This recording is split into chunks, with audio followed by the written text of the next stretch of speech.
Good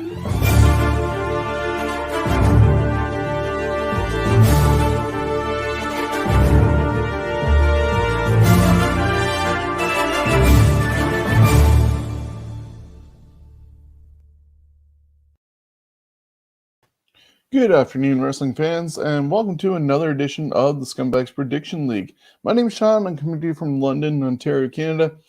I want to thank you for watching, whether you're watching right now on Twitch, YouTube, or Facebook, listening later on Stitcher, Spotify, iHeartRadio, or anywhere else you get your podcasts from. We are part of the Ontario Independent Podcasting Network here in Ontario and the Johners Podcasting Network over in the UK. So we're available everywhere you get your podcasts from.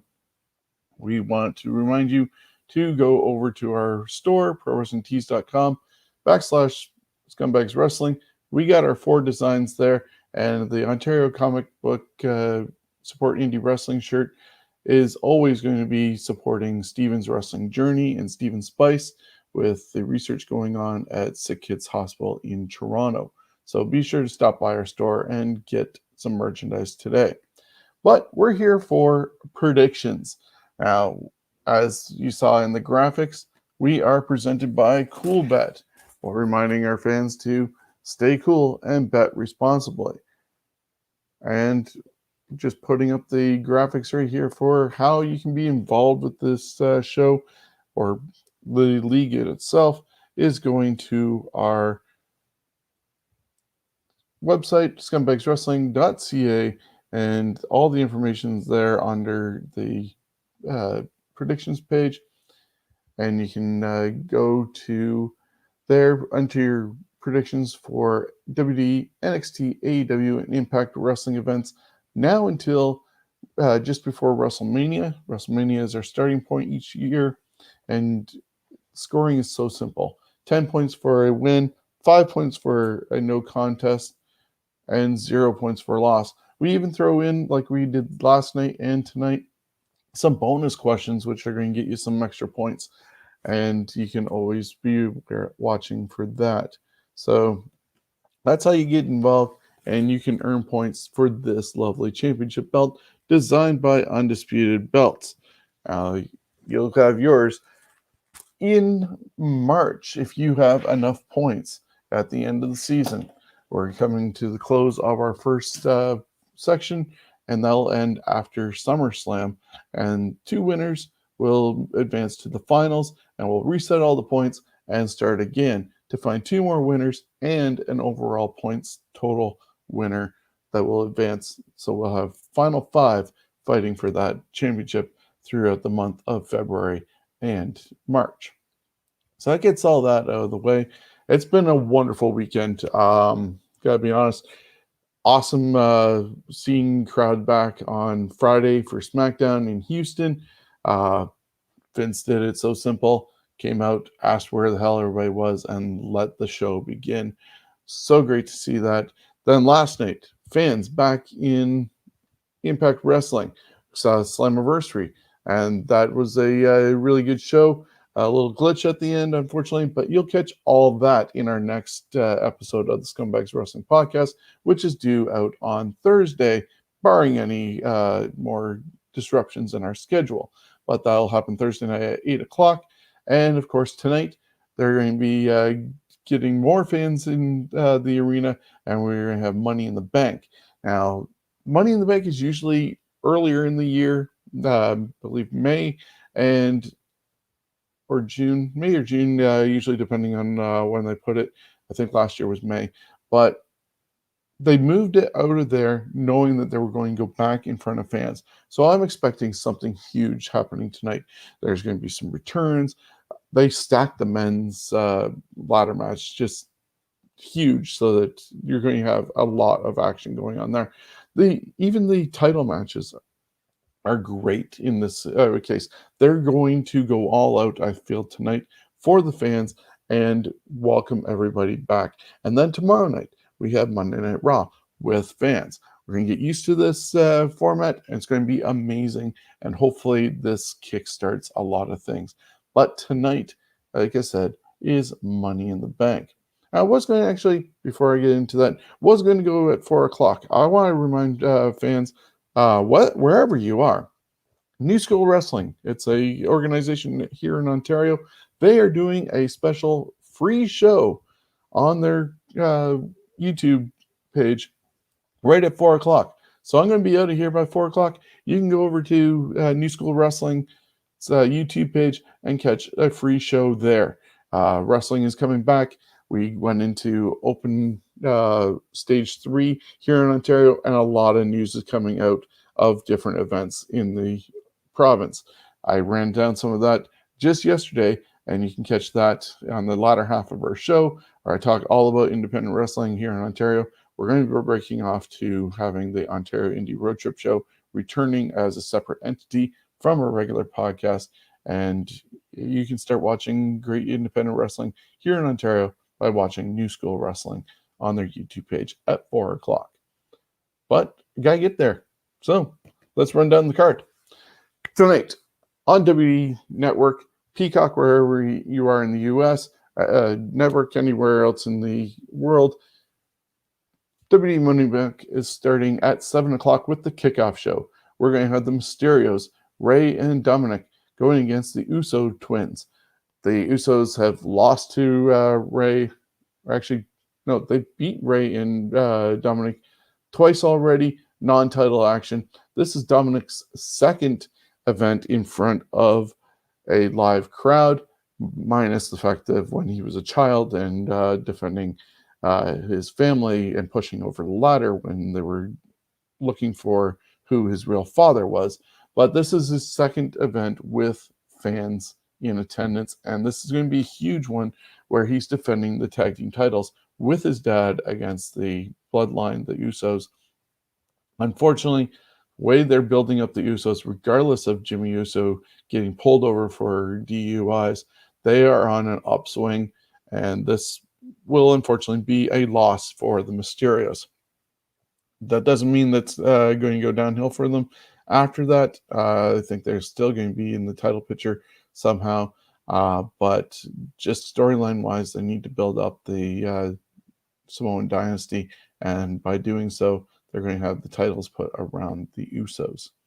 So that's that matchup. And looking at the other side of the tag team titles, this is going to be on the main show. We got Omos and AJ Styles going against the Viking Raiders. I get that AJ seems to be in a holding pattern at the moment on Raw, and that's why they have him with Omos. Omos has a lot of potential, but he's not selling a lot, and he's doing just big man moves, which I like. Don't get me wrong. Big man moves are needed, and not be selling like you're a smaller guy or doing bigger things like you're a smaller guy. So they are putting him in the right role in that regards, but I don't know if this is helping AJ or not. I do like the fact that the Viking Raiders are back together. Hopefully they can get more tag teams over on the Raw side of things. I would like to see the Viking Raiders take the titles from Omos and AJ, and maybe they revert back to Omos being the bodyguard and AJ being the single star.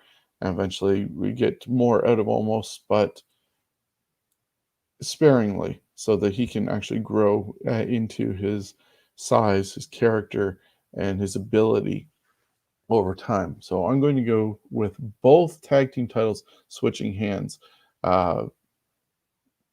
instead of being dominated by just heels. The Raw Women's Championship is on the line as Rhea Ripley defends against Charlotte Flair. I think Charlotte's going for her 12th women's title on this one. She already took a title away from Rhea Ripley last year at WrestleMania, and I don't think it's time for this to happen yet again.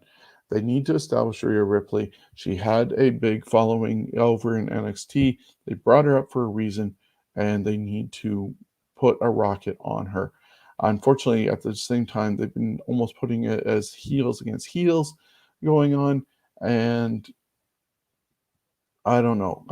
If they're going to have Rhea Ripley as a heel, I can see it, because also tonight I also see Becky Lynch coming out and wanting to claim what she never lost. Last year at Money in the Bank, Asuka took the briefcase. The next night on Raw, they opened up the briefcase to find the Raw Women's Championship inside, and Becky announced that she was pregnant.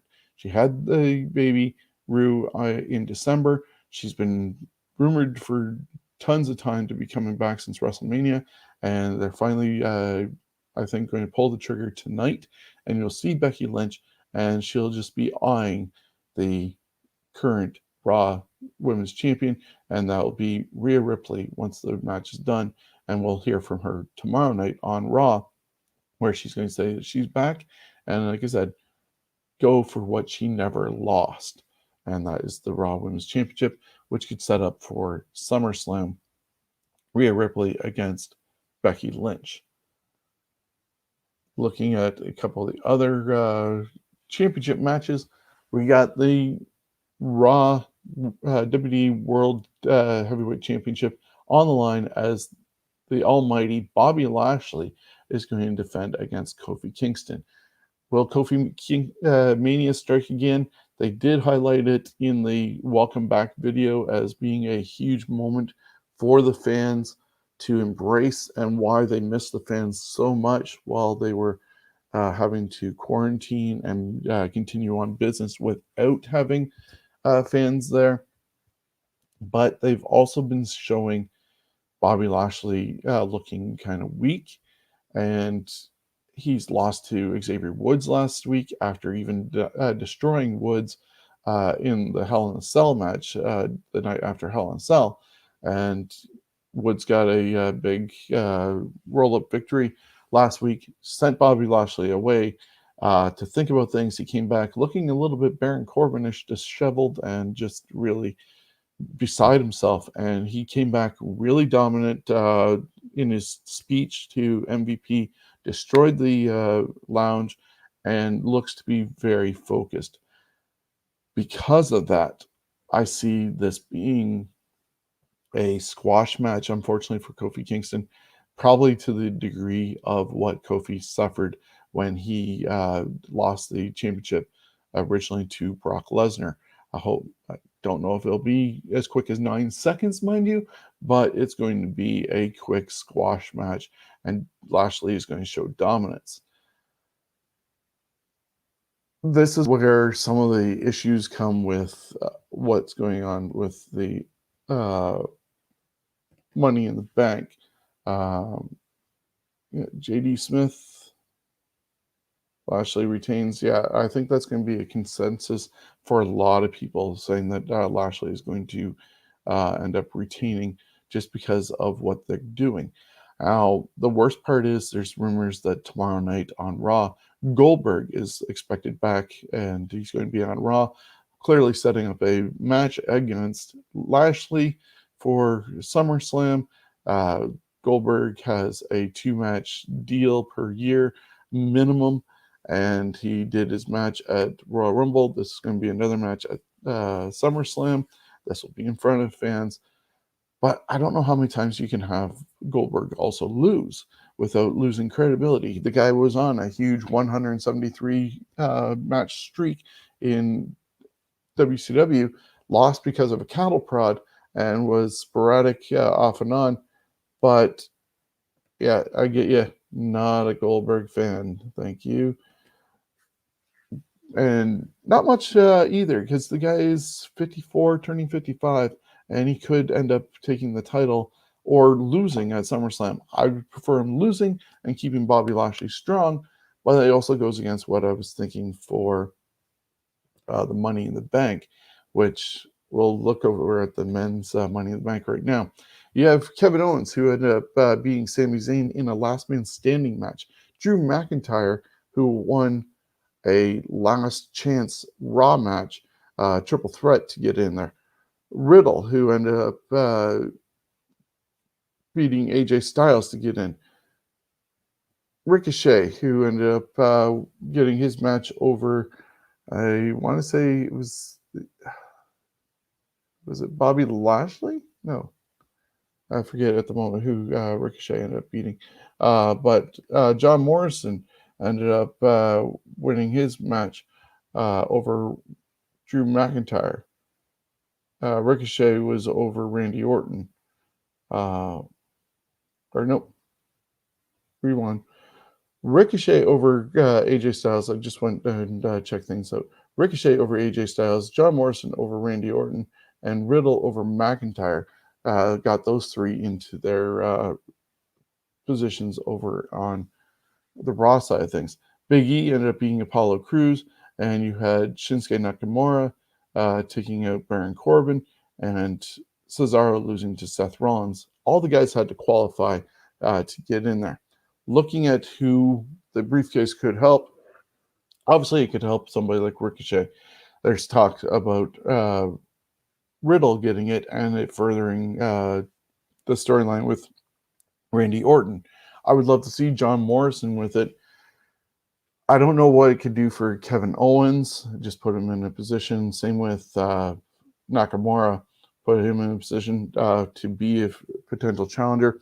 I think Drew McIntyre has been in the position of number one contender for a long while and needs to go elsewhere. Maybe you can answer this, but I don't understand how you can have Big E on your roster and he's not getting the title contender run yet. The guy has so many traits that, yeah, I totally get you on that one. That's where I was about to go with Big E. I want him to be my pick in a way because a lot of times WWE does not do long-term storytelling. And I wonder if we've somewhat been doing storytelling, except for now that Goldberg's there, it kind of takes away from my theory here. But you've had Lashley beat up Woods and Kofi. What if Big E got the briefcase and got revenge on Lashley, cashing in tonight and getting that title off of Lashley? And as I said, revenge for beating up his buddies. That's where I would love for us to go if it wasn't for the Goldberg factor. I think, going to officially say Big E because this is going to elevate him up to that level where he can be a contender. I thought that the moment they ended up splitting up New Day and he stayed on SmackDown and they went to Raw, that was going to be where he's going to find his opportunity in getting that briefcase. So I said that months ago on the podcast, and I'm going to say that today, that he is going to be your Money in the Bank winner. Seth Rollins, he's had it. He's done shenanigans with it. I don't think he needs it, and we're already looking towards Edge and him at SummerSlam. I think Rollins is going to cost Edge the title, and that's going to set them on their way. We already heard that Cena and Reigns are supposed to happen at SummerSlam as well. We could see John Cena tonight in that regards to help set that up, because if not, then we have to wait until at least next Friday when SmackDown is in two different locations, Cleveland and Florida. And yeah, might as well do it on the pay-per-view and have Cena show up and get ready for his match with Roman Reigns. So for the men's Money in the Bank, I am going to go with Big E on that one. There's so many opportunities for everybody else, but I think it makes the most sense with him. Over on the women's side of things, you're not going to see the tag team champions Natalya or Tamina get that. Liv Morgan, they've been pushing a bit for her over on SmackDown, being sort of put down by management, Sonya Deville, and there's talk that Sonya Deville is going to be coming back to the ring soon. They just keep on pushing it to the side, and I don't understand why they keep on doing that, but I see Liv Morgan and Sonya Deville going off on their separate ways. Nikki Ash, they changed her name to Almost a Superhero when she actually wanted this gimmick as well, and you also then don't have two crosses on the same brand, unlike over in AEW where you have two cages, two pages, and stuff like that. It's kind of crazy and trying to separate them. So I do get why they started to change their name and are going with that. Then you had the return of Zelina Vega perfect world, Naomi wins and joins Reigns. That would be a good thing too. Build up the dynasty. Naomi is married to one of the Usos, and it's still always a possibility and cash in. And she could cash in against, say, Bianca Belair, and that's over on SmackDown side. Bianca had a really good showing against Carmella, but Carmella isn't also a person like a Sasha Banks or a Bayley or top level of the women over on SmackDown. So if you brought Naomi over there, put her with the family, I can see that happening. Definitely a good option for being a winner. Asuka, I don't see getting again. Zelina Vega just got back, and from what I understand, she does not have an actual contract signed with WWE. That's still in the works, especially with all her outside things that are going on. Thank you, John. Yeah, I'm looking forward to everything there as well.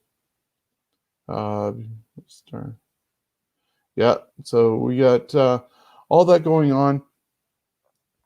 It would be unique to see Alexa with the briefcase, I think, and she'd probably carry it around like a lunchbox or a little backpack in her case because of what her character is like right now. But I also do like what you pointed out with Naomi getting the briefcase and maybe doing the whole Bianca thing, and Bianca could chase again. That is a very good point. I had thought about Alexa Bliss, but you might have actually just live convinced me to go for Naomi. So I might be locking that in as my official pick. Thank you. And just remind everybody, you can still be a part of the Predictions League. All our socials are down below. You can email me at scumbagswrestling@gmail.com. You can also go to our website, scumbagswrestling@gmail.com, and there's an entry page. You'll get in there. Everybody, regardless of how long they've been with the Predictions League or not, is eligible for a prize tonight. Whether you're a first-timer or a long-timer, if you get the most points tonight, you can earn yourself a prize. Just want to remind you of that. And going final match is the fact that the Universal title is on the line. Paul Heyman in the corner of the Tribal Chief, the head of the table, Roman Reigns, taking on Edge. Edge, Canadian boy, off for 10 years, going for belt number 12. But it's not that time for him to do so. I think he's going to be in big matches, but he's only going to be in few matches. We're setting up Rollins and Edge. We've been doing that for a couple of weeks now, reminding of what happened 7 years ago when Rollins nearly stomped on Edge's neck. And now Edge can defend himself properly. John Cena, already the rumor, talked about that a moment ago.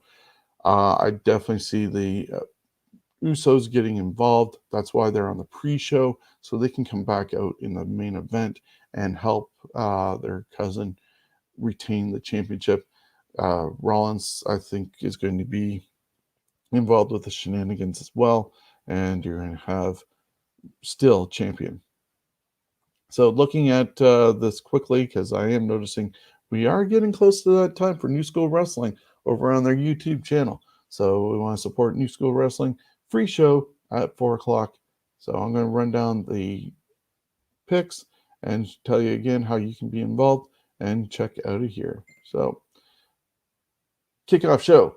I have the Usos taking out the Mysterios to become new tag team champions. I see new tag team champions over on Raw with the Viking Raiders going over Omos and AJ Styles. Still champion on the Raw side with Rhea Ripley retaining over Charlotte Flair. And this is where I'm going to say Becky Lynch makes her return and stares down the champion there. I would love for the scenario, like I said, with Big E to get involved after Lashley unfortunately destroys Kofi Kingston, because I have Big E winning the Money in the Bank ladder match on the men's side. The women's side, you have me talked into it. It's Naomi taking the briefcase. She will eventually cash in on Bianca Belair when it's least expected, probably at a time when both rosters are together, because she's a Raw superstar. Bianca is a SmackDown superstar, and that's going to happen there. And of course, the main event, I have the head of the table, the tribal chief, Roman Reigns, retaining over Edge. Go over to our website, scumbagswrestling.ca, and you can enter your picks for tonight. There's a couple extra questions. Will the briefcase be cashed in for the men? Will the briefcase be cashed in for the women tonight? Who will be a surprise guest tonight? WWE is saving a lot of things up. They moved Money in the Bank to tonight for a specific reason, instead of doing it without anybody or doing another cinematic match like they did last year. There's a reason for it. It's going to be huge, and at the Dickies Arena, it's going to be rocking tonight. And I hope everybody enjoys it. We're going to get out of here in just a moment, and you can catch New School Wrestling. Don't forget to go to our Pro Wrestling Tees store. Support Steven's Wrestling Journey by buying Ontario Indie Podcast t-shirt with the comic book design on the front, and that will go to Steven's Wrestling Journey. And we're thinking cool bet one last time. Stay cool, bet responsibly, and I hope everybody enjoys tonight's pay-per-view. We're going to be going over to review everything on our next edition of the Scumbags Wrestling Podcast, due out on this Thursday at 8 p.m. So thank you, everybody, for being a part of it, and thank you for a round of applause, whoever that is. Unfortunately, I guess you have to register for being able to have your name posted. But thank you for being a part of this, and we will catch you Thursday with results from Slammiversary, Money in the Bank, and all the news of the week in the fallout from those events on Monday. Have a good one.